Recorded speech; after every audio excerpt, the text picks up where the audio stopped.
የሰው ልጅ የሁል ጊዜ ጸሎቱ መሆን ያለበት መጨረሻዬን አሳምርልኝ ነው። ይህ የምትመለከቱት ሰው እንደ አውሮፓውያን አቆጣጠር በ2017 በበርካታ የዓለማችን ክፍል ይተላለፍ በነበረው ችኩር በተሰኘ ድራማ ላይ የቼላልን ገጸ ባህሪ ይጫወት ነበር።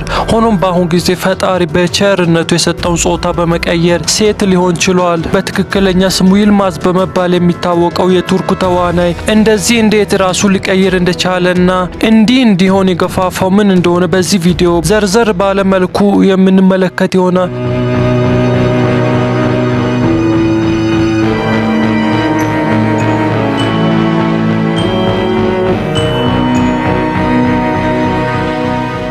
ሰላም እንዴት ናችሁ? ኢዲኤክስ ዩቲዩብ ቻናል ነው። በዚህ ቻናል ላይ ዓለማችን ላይ የተከሰቱ አስተማሪ ሊሆኑ የሚችሉ ታሪኮች፣ እውነቶች ይቀርባሉ። ለቻናሉ አዲስ ከሆናችሁ ሰብስክራይብ በማድረግ ቤተሰብ ሁኑ።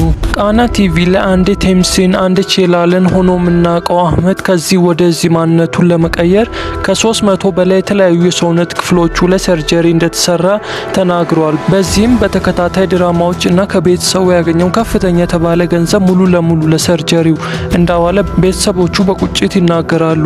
አህመድ እንደዚህ እንዲሆን የገፋፋው ነገር ምን እንደሆነ ባይናገርም ያረገው ነገር በርካታ ወዳጆቹን አሳዝኗል። አንድ ሰው ተወልዶ አድጎ በምቾት ኖሮ ድንገት ግን ጾታ ያልተመቸኝ በማለት ከሃይማኖት አስተምሮ ውጪ እንደዚህ ማድረጉ በጣም የሚኮነን ነገር ነው። ቴምሲ ወይም አህመድ ተቸግሮ ያደገ ሰው አልነበረም። በተቃራኒው ዲታ የሆኑ ወላጆቹ ያሳደጉት ምንም ሳይጎል ያለውን ሁሉ እየሰጡት ያደገ ልጅ ነበር። ሆኖም ከተሳሳተ መንገድ ከመጓዝ አላዳኑትም። አህመድ ተወልዶ ያደገው በቱርኳ ዋና ከተማ በሆነችው አንካራ ውስጥ በዲታዎች መንደር ነው። ቀኑም እንደ አውሮፓውያን አቆጣጠር ጁን 2 1989 ነበር። ለቤቱ ሶስተኛ ልጅ የሆነው አህመድ ለቤተሰቡ ብቸኛ ወንድ ልጅ ነበር። ለቤቱ ሶስተኛ የሆነው አህመድ ለቤተሰቡ ብቸኛ ወንድ ልጅ በመሆኑ ብዙ እንክብካቤ ጋር ነበር ያደገው። ትምህርቱንም በተለያዩ ሀገራት በመጓዝ እንደተከታተለ ስለሱ የተጻፉ ጽሁፎች ያስረዳሉ። የመጀመሪያ ዲግሪውን ከአሜሪካ እንደወሰደና ሁለተኛ ዲግሪና ማስተርስ ትምህርቱንም ኮሌጅ ኦፍ አንካራ ዩኒቨርሲቲ ላይ በሳይኮሎጂ እንዳጠናቀቀ ተጽፏል።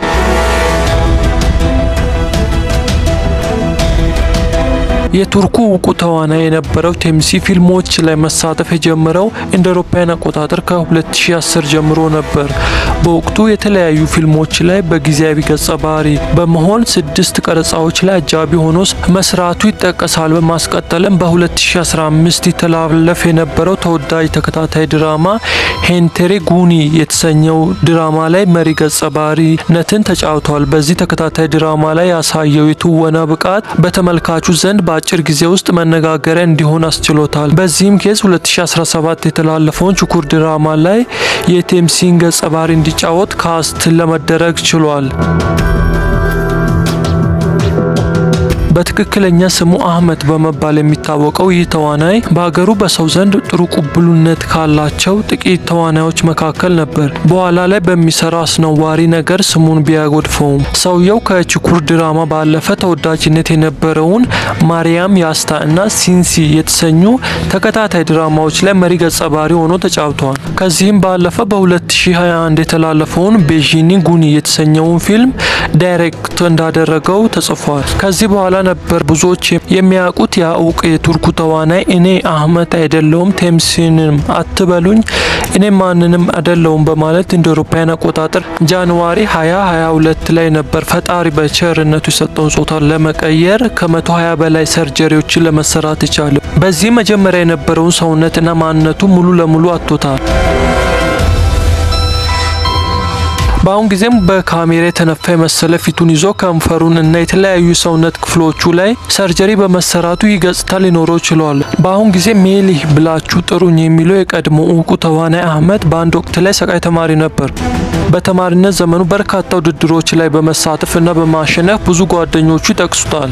የአህመድ ዕውቅና ዝም ብሎ የመጣ አይደለም። አሁን እስካለንበት 2025 ድረስ አህመድ 27 የተለያዩ ፊልሞች ላይ እንደተሳተፈ ተገልጿል።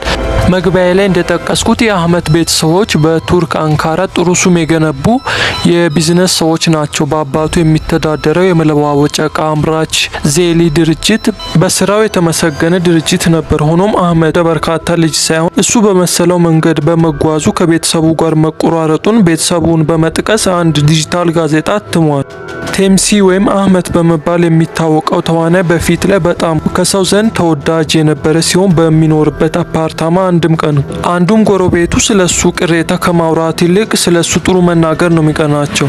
በመጨረሻም ይህ እውቅ ተዋናይ እንደዚህ ሊሆን የቻለበት ምክንያት በግልጽ የተቀመጠ የለም፣ ግን በርካታ ጋዜጠኞች የራሳቸውን መላምትና ግምት ያስቀመጡበት ሁኔታ ይታያል። ይህ ተዋናይ በአሁን ጊዜ የበፊት ማንነቱን ለመመለስ ቢሞክር እንኳን የመመለስ ቻንሱ በጣም ትንሽ እንደሆነ ባለሙያዎች ሲያስረዱ ይታያል። በእንደዚህ አይነት ነገር ላይ ፈጣሪ ከዚህ ይሰውረን እንጂ ሌላ ምን ማለት ይቻላል? እናም ተመልካቾቼ ሰሞኑን እኔም ጠፍቼ ነበር ለአንድ ወር ምንም ቪዲዮ አልሰራውም ነበር። ከዚህ በኋላ ግን ቪዲዮ እየሰራው የሚቀጥል ይሆናል። አዲስ ዩቲዩበር እንደመሆኔ ሰፖርት አርጉኝ።